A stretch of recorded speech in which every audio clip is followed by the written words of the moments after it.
Also received this image of Yusuf Azhar. I want to show that to our viewers. I'll hopefully get this camera to zoom in as well. This is the brother-in-law Yusuf Azhar, the brother-in-law of Maulana Masood Azhar.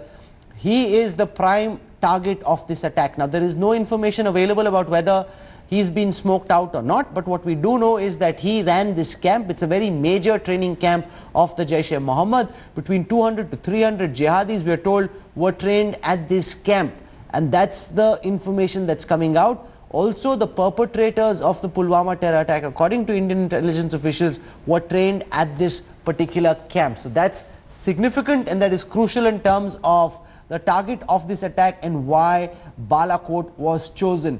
Marshal Aluwalia, you know, when people think of the surgical strike, because that's in everyone's memory, we must also square and contrast that with what we've done now. We've gone in far deeper. We've gone in much deeper than we did the last time, and we've come out unscathed. How do you believe an operation of this nature would have been carried out? We'd obviously been flying very low, close to the ground, so as to be able to avoid any air defense systems, radars of the Pakistani Army and Air Force.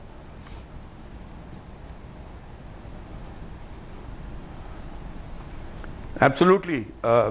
Rahul, first thing we needed was an 8-figure coordinate identifying the exact location.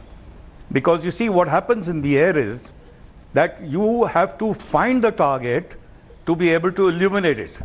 So you must make eyeball contact. If you're at low level, as you can see, as you probably know, the line of sight is very important.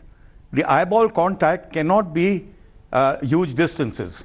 So therefore, you'll have to, before you actually get into your target area, you'll have to pull up to a height of at least about 7, 8, 10,000 feet so that you can see the target first, acquire the target, then fire the laser, get the laser to lock on, then get the bomb, the payaway kit that we use on a 500 kg bomb to actually lock on. And then you fire the bomb, which will now be guided through the laser onto the target.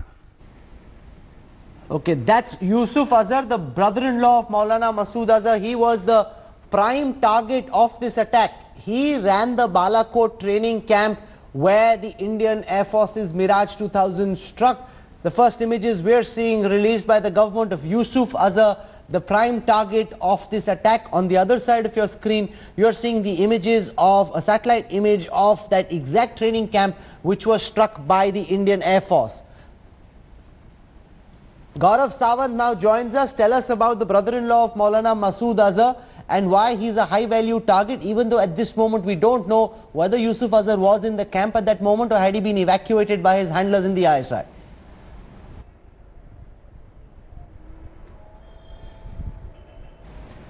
Rahul, Yusuf Azhar, Maulana Masood Azhar's brother-in-law, was one of the chief indoctrinators. He was the chief trainer. He was the one who, along with Maulana Masood Azhar, actually used to misinterpret religion to coerce people, to convince these youngsters to become suicide bombers. He prepared the suicide bombers. He was also involved in putting these devices together according to intelligence agencies. And this after Bahawalpur, Balakot was the biggest Jaish-e-Mohammed camp, but in Bahawalpur, you also had a mosque, a madrasa, and other institutions functioning. In Balakot, you only had the terrorist training camp functioning. At one point of time, according to intelligence agencies, there were between 250 to 300 terrorists undergoing training, and they were undergoing not only indoctrination and, you indoctrinate a person to one level, but when you have to make him into a suicide bomber, that level, that indoctrination goes altogether to a different level, and that is exactly what this terrorist did.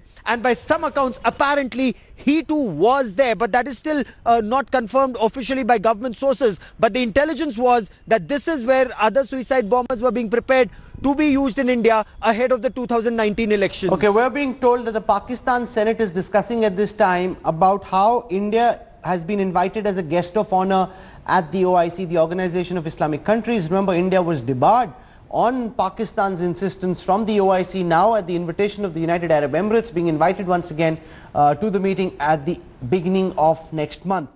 Thanks for watching the video. For more such news and updates, please like, share and subscribe to India Today. Also check out our other great videos from our channel. We know you will love to.